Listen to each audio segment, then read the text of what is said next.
तो राष्ट्र उसे कहते हैं जो आपके मान्यताओं से चलता है, आपकी आस्थाओं से चलता है। अगर इस देश का राष्ट्र पुरुष कोई है तो मर्यादा पुरुषोत्तम राम है। देश बँटा, देश के टुकड़े हुए, 10.5 लाख सनातनी हिंदुओं की लाश के ऊपर ये देश बना है। अगर 15 अगस्त को भारत आज़ाद हुआ था तो 14 अगस्त को क्या था? गुलाम था। वही तो कह रहा हूँ, 14 अगस्त को 2 टुकड़े हुए। 14 अगस्त को पाकिस्तान बना तो आपने कहा तो पाकिस्तान बना तो उसका तो क्रिएशन 1947 से माना जाएगा ना। अब लोग कहें कि पाकिस्तान अनादिकाल से था तो पाकिस्तान नाम का शब्द ही नहीं था। Clement Attlee was the prime minister. उनके कैबिनेट की मीटिंग में 15 अगस्त 1947 के दिन को उसमें लिखा हुआ है, it's a transfer of power, सत्ता का हस्तांतरण। तो सत्ता का हस्तांतरण आजादी नहीं होता है।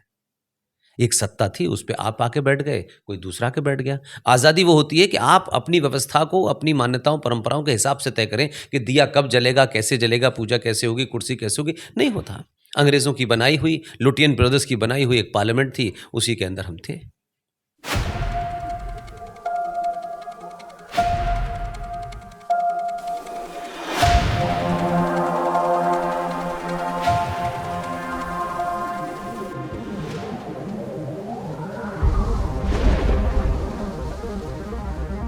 नमस्कार, बेधड़क खबर देख रहे हैं आप और मैं हूं आपके साथ शशांक। इस वक्त हम गोरखपुर में हैं और हमारे साथ जाने माने राष्ट्रवादी राष्ट्रीय वक्ता पुष्पेंद्र कुलश्रेष्ठ जी हैं। सर, बहुत सारा स्वागत आपका गोरखपुर में। बहुत बहुत धन्यवाद, बहुत अच्छा लगा। मैं पिछले 2 दिन से गोरखपुर में हूँ। कई अच्छी सभाएं हुई, यहाँ के लोगों में राजनीतिक जागरूकता बहुत है। सर, गोरखपुर आप आए हैं और राजनीतिक जागरूकता की चर्चा चली। मुख्यमंत्री का शहर है, राष्ट्रवाद की बात है। राष्ट्रवाद से मुख्यमंत्री का, लोग कहते हैं मुख्यमंत्री बनने से पहले एक बड़ा अच्छा जुड़ाव था। आपके हिसाब से मुख्यमंत्री योगी आदित्यनाथ बेहतर है या महंत योगी आदित्यनाथ? देखिए, 2 चीज़ों को समझना है। राष्ट्र अलग चीज़ है और देश अलग चीज़ है। क्या अंतर है सर? दोनों में अंतर यह है कि देश की सीमा बनती बिगड़ती रहती है, देश के नियम बदलते रहते हैं, संविधान जिससे देश चलता है उसमें तमाम किस्म के बदलाव होते हैं। देश के जितने भी अंग हैं, चाहे वो जुडिशरी हो, पुलिस हो, ये सब बदलते रहते हैं। राष्ट्र का नियम नहीं बदलता है। राष्ट्र अनादिकाल से आपकी आस्थाओं पे, मान्यताओं पे, परंपराओं पे, सरोकारों पे चलता है। और ऐसा नहीं है कि सरकार बदल जाएगी तो पूजा करने की विधि बदल जाएगी, संविधान में कुछ बदलाव हो जाएगा तो कल से नमाज पढ़ने का तरीका बदल जाएगा। तो राष्ट्र उसे कहते हैं जो आपके मान्यताओं से चलता है, आपकी आस्थाओं से चलता है। अगर इस देश का राष्ट्र पुरुष कोई है तो मर्यादा पुरुषोत्तम राम है। राष्ट्र 1947 में नहीं पैदा हुआ है। राष्ट्र अगर 1947 में पैदा होता तो उसके पिता गांधी जी कहलाते हैं। हम उन्हें फादर ऑफ नेशन कहते हैं। He may be a father of a country, he may be a father of India, but not राष्ट्र। अगर राष्ट्र की बात है और राष्ट्र का कोई पिता है तो वेद व्यास हो सकता है। तो ये आप है कि आप संविधान में कुछ भी बदल देते हो, कल फिर बदल जाता है। ये सड़क आज बनी है, कल टूट जाएगी। लेकिन हजारों लाखों सालों से राम की पूजा बदल गई क्या? रामायण बदल गई क्या? क्या कृष्ण के बारे में हमने सोचना बदल दिया क्या? लेकिन चीजें बदलती रहती हैं, तो ये नहीं बदलती हैं, ये तो अटाक हैं, इसमें तो कोई डिबेट नहीं है। आप किसी जाति के हो, किसी जाति के ना हो, लेकिन आपका राष्ट्रीय ग्रंथ क्या है? महाभारत तो नहीं, वही मैंने कहा कि आपका राष्ट्रीय ग्रंथ गीता हो सकता है, आपका राष्ट्रीय ग्रंथ रामायण हो सकती है।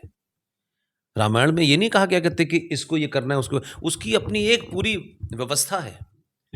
इसलिए अंग्रेजों आए, अंग्रेजों के ने एक गवर्नमेंट ऑफ इंडिया एक्ट 1935 में बनाया। हमने उसमें कुछ ऊपर नीचे ये वो करा के उसको हमने कहा कि ये संविधान है। और हम कहते हैं संविधान सर्वोपरि है, लेकिन संविधान सर्वोपरि सरकारों के लिए है। लेकिन जिनकी आस्था सनातन में है उनके लिए गीता और रामायण है। मैंने कहा कि जब आपने पूछा कि राष्ट्र में और देश में फर्क क्या होता है, तो मेरी आस्थाएं जिससे मेरा परिवार चलता है, कौन सी पूजा कब करूं, किसको जल दूं, किसको न जल दूं, मैं किसको पूजूं, ये मैं तय करूंगा। हाँ, लेकिन जब मैं सड़क पे निकलूंगा तो मुझे सड़क पे नियम अच्छा लगे या न लगे, वही कानून मानना होगा, क्योंकि वो देश का कानून है। यानी कि देश और राष्ट्र में ये फर्क है कि राष्ट्र संस्कृति से है और देश संविधान से है। लेकिन जब अभी आप चर्चा कर रहे थे कि राष्ट्रपिता नहीं हो सकते हैं गांधी। 47 में आज़ादी नहीं मिली, लेकिन हम 15 अगस्त को मनाते हैं स्वतंत्रता दिवस, हर साल मनाते हैं। उस दिन देश के प्रधानमंत्री लाल किले की प्राचीर से नई नई योजनाओं को, सरकार की क्रियाकलाप को बताते हैं। तो क्या है ये, इसे किस तरह से बनाया जा रहा है? देखिए, अब एक जब मैंने कहा ना कि कभी कभी एक गलत काम शुरू हो जाए तो शुरू शुरू में लोग कहते हैं ठीक है भाई, चलो चलने दो, लेकिन वो काम कभी ना कभी तो सुधरना चाहिए। अगर 15 अगस्त को भारत आज़ाद हुआ था तो 14 अगस्त को क्या था? गुलाम था। तो ये कहते हैं अंग्रेजों के द्वारा नहीं, शासन किया जा रहा बट मैं कह रहा हूँ ना कि 14 अगस्त और 15 अगस्त में क्या हुआ? 14 अगस्त को मतलब सब लोग चले गए थे, तो फिर 14 अगस्त को क्यों नहीं मनाया हमने? 15 को ही क्यों मनाया? है। जिस जिस जिस नहीं, वही तो कह रहा हूँ, 14 अगस्त को दो टुकड़े हुए।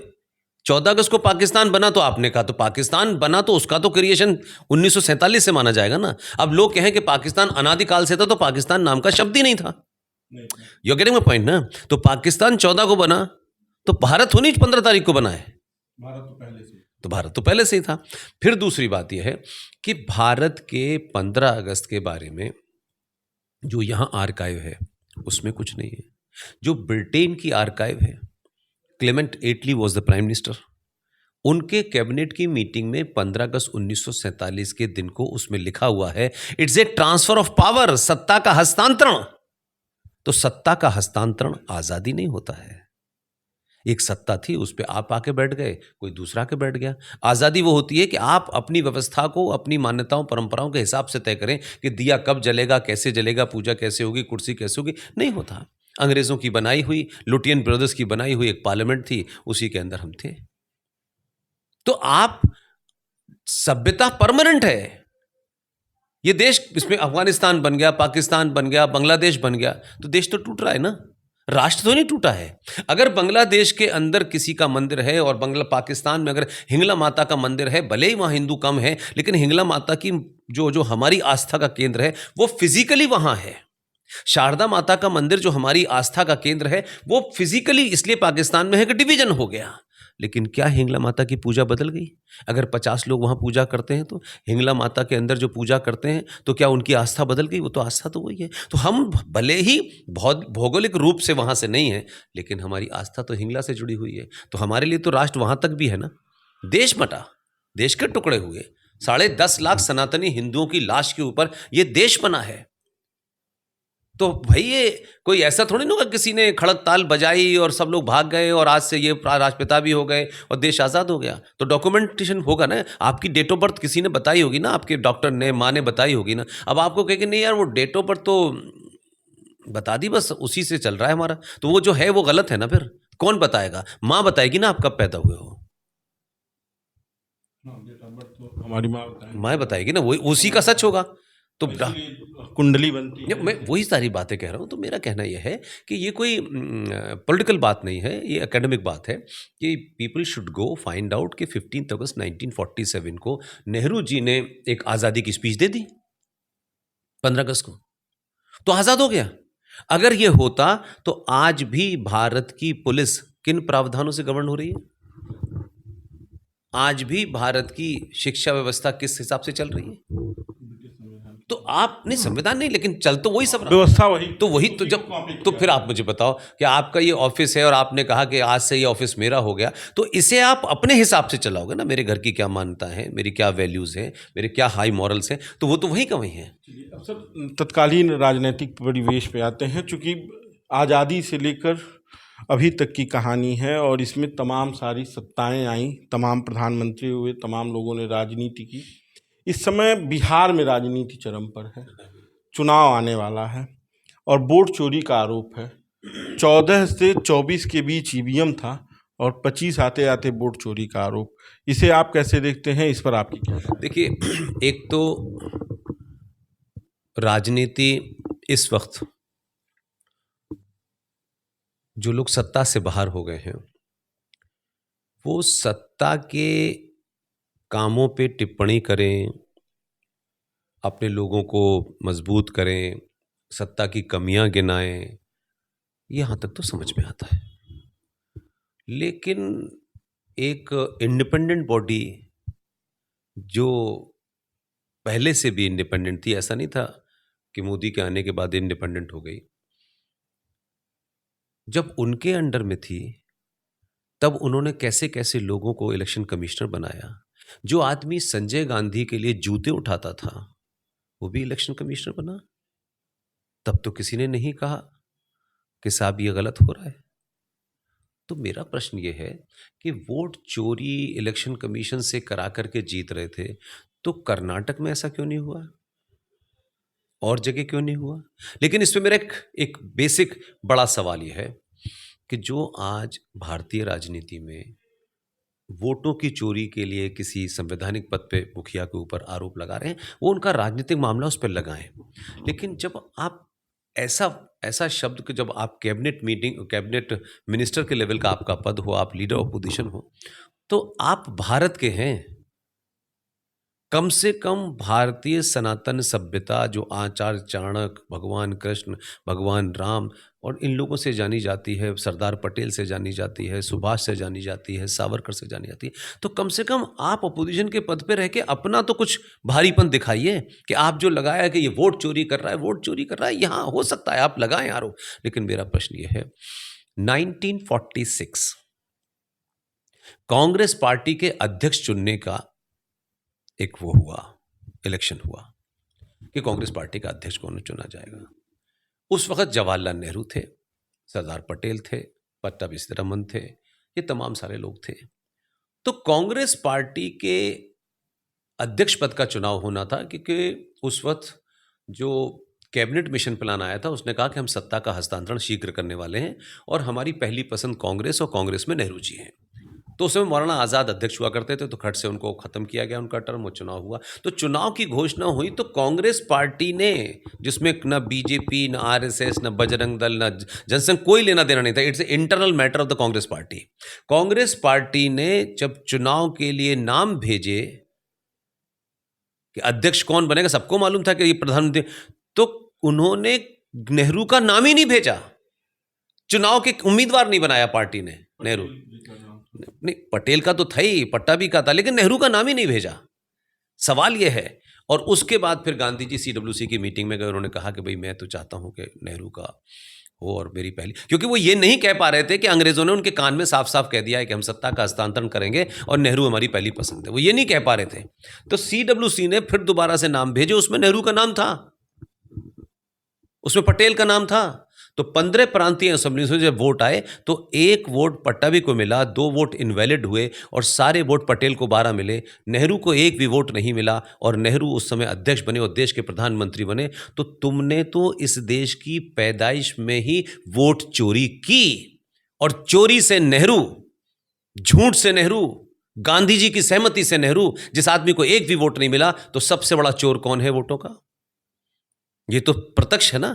ये कैसे कोई कह दे कि कोई पार्टी ने चोरी? इलेक्शन कमीशन तो नहीं था उस वक्त 47 में, तो सबके सामने है वो। और ये कोई डॉक्यूमेंट ऐसा नहीं है कि कोई संघ के कार्यालय में बना हो तो इसे आप लगा दो, ये तो ओपन है, पब्लिक डिबेट में है। तो वोट चोरी से जो लोग पैदा हुए हैं उन्हें इस तरीके का आरोप नहीं लगाना चाहिए, इसलिए कि राजनीतिक तौर पर नफा नुकसान हो सकता है, लेकिन इलेक्शन कमीशन के, उसी इलेक्शन कमीशन ने 6 महीने पहले दूसरी जगह चुनाव करा था, तो जहां आप जीते वहां चोरी नहीं वो हुई। ये कहते हैं कि ये छोटे छोटे राज्य बस इसलिए दिए जाते हैं कि जनता में ये माहौल बना रहे कि इलेक्शन कमीशन और सरकार पूरी तरह से पारदर्शी है। बहुत समझदार लोग हैं। इसका मतलब ये है कि ये सत्ता भी तुम्हें मोदी ने दिलवाई है ताकि तुम्हारा पारदर्शिता बनी रहे और बड़े हम ले लें। तो पिछले 70 सालों में 90% आपके लोग रहे, आपके द्वारा अपॉइंटेड, तब ये किसी ने सवाल क्यों नहीं उठाया? तब सही था। एक सवाल ये भी है सर कि अभी जब प्रेस कॉन्फ्रेंस हुई तो चुनाव आयोग ने ये कहा कि राहुल गांधी या तो एफिडेविट दे और या तो माफ़ी मांगे। इन तमाम तरह की जब बातें हो रही थी तभी अनुराग ठाकुर ने भी एक प्रेस कॉन्फ्रेंस की गई थी, उन पर चुनाव आयोग थोड़ा नरम है, वो इस तरह के सवालों से बच रहा है। देखिए मैं फिर वही कह रहा हूँ, आप मुझसे जितनी राजनीतिक बातें पूछेंगे, मैं उसमें जाना इसलिए नहीं चाहता कि तू मैं से बहुत बाहर हूँ। ना मुझे इस पार्टी का पक्ष रखना है, ना उस पर। जो आपने वोट चोरी की बात जब मुझसे पूछी थी तो उसका ऐतिहासिक तथ्य था, हिस्टोरिकल था, इसलिए मैंने दिया। अब वो इलेक्शन कमीशन एक कॉन्स्टिट्यूशनल बॉडी है, और उसका चुनाव कोई पार्टी नहीं करती, कोई संगठन नहीं करता। अब ये इस तरीके की बहसें कि उन्होंने प्रेस कॉन्फ्रेंस की, फिर उन्होंने, ये रोज़ होता है, इसलिए मुझे सिर्फ आपके पास भी समय कम है। जब अभी हमने आपसे ये सवाल किया कि आप कहते हैं कि गांधी राष्ट्रपिता नहीं हो सकते हैं और आज़ादी 47 में नहीं मिली, वो सत्ता का हस्तांतरण हुआ।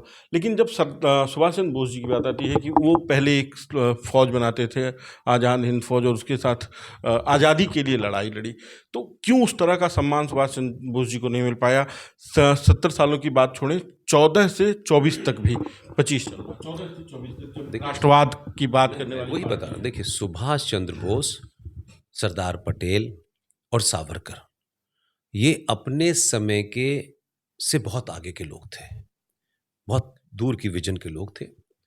लेकिन ये वो घटियापन नहीं कर सकते थे। किसी महान आदमी की एक बड़ी वीकनेस ये होती है कि जब वो देखता है कि उसका मुकाबला बहुत बौनों से है, तो वो विड्रॉ कर लेता है। वो कच कच कच कच करके लड़ता नहीं है। तो जो बात आपने कही कि वही वही सुभाष चंद्र बोस जब पट्टाभी सीतारमन को हरा देते हैं कांग्रेस पार्टी के अध्यक्ष के चुनाव में और जीत जाते हैं, तो नेहरू ने क्या कहा जाकर, ओ सॉरी, गांधी ने क्या कहा? सुभाष, पट्टाभी की हार मेरी हार है। एक बहादुर आदमी था, उसको कोई फर्क, एक सेकंड में उन्होंने कहा ये लीजिए, बना दीजिए जिसको जो करना है। तो सुभाष चंद्र बोस ने 21 अक्टूबर 1943 को ब्रिटिश साम्राज्य की नाक के नीचे आज़ाद हिंद सरकार बनाई, खुद प्रधानमंत्री बने, और जब उन्होंने ये डिक्लेयर किया, दुनिया के 11 राष्ट्रों ने उन्हें मान्यता दी। तो सुभाष चंद्र बोस, पटेल और सावरकर जो अपने समय से आगे थे, कांग्रेस ने उनको हमेशा अलग रखा ताकि ये बड़े न बने। कुछ लोग बड़े इसलिए बनते हैं कि वो अपने से बड़ों की हत्या कर देते हैं, लेकिन सुभाष चंद्र बोस के बारे में मैं आपको फिर से कह रहा हूं कि उनका परिवार इतना कद्दावर था कि जब उन्हें राष्ट्र वो दिया गया भारत, तो उनके परिवार ने मना कर दिया लेने से। लेकिन सुभाष चंद्र बोस को किताबों में कब आएंगे, कैसे आएंगे, लेकिन जिस देश की राजधानी में, इस देश में ब्रिटिश साम्राज्य की नींव रखने वाले जॉर्ज पंजम की मूर्ति लगी हुई थी, उस मूर्ति को हटा करके अब वहां सुभाष की 28वीं मूर्ति इंडिया गेट पे लगी हुई है। सरदार पटेल की मूर्ति विश्व के सबसे बड़ी मूर्ति लगी हुई है। और सावरकर, जिनको लेकर के एक घटिया सा आदमी कहता है I am not a Savarkar, ये मुझे समझ में नहीं आया। ना इनके खानदान में पिछले 100 सालों में और 1000 साल में सावरकर का सा नहीं पैदा कर सकते। और सावरकर को आज भारत के पार्लियामेंट में उनकी तस्वीर लगी हुई है, और भारत के पार्लियामेंट जो नई बनी है वो 28 मई को इसलिए इनॉग्रेट की गई है ताकि आने वाली नस्लों को पता चले कि 28 मई को सावरकर पैदा हुए थे। हमें समय देने के लिए बहुत बहुत धन्यवाद। तो ये थे हमारे साथ पुष्पेंद्र कुलश्रेष्ठ जी, जिन्होंने बेबाकी से राष्ट्रवाद के मुद्दे पर अपनी बात रखी। आपकी क्या राय है हमें कमेंट बॉक्स में बताइएगा, वीडियो शेयर कीजिएगा। धन्यवाद।